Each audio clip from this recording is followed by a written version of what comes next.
And the key themes for us from a self-service point of view is choice and flexibility, making sure that those customers with different needs can get in touch using channels that are preference to them. Trust and transparency, which kind of feeds into the consumer regulation, and ultimately creating that capacity based upon demand for you to deal with those people who are offline, or those types of inquiries which are offline. And I'll whiz through this quite quickly, but how we do that is through a range of different types of functionality based upon the most commonly requested inquiry types. Obviously, a big part of that for us is repairs. There's elements around paying rent and notifications as well. But from a repairs point of view, from some research we've carried out with clients across the board, we tend to find that around half of inbound calls into contact centres are about repairs.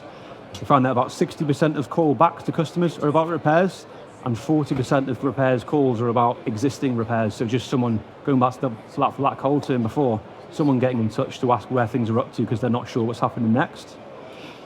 So we place even more specific emphasis on innovating on the repairs process. So we now have essentially pathways to diagnose and report repairs, whereby our AI model interprets imagery, so the customer can take a snapshot of what the problem might be.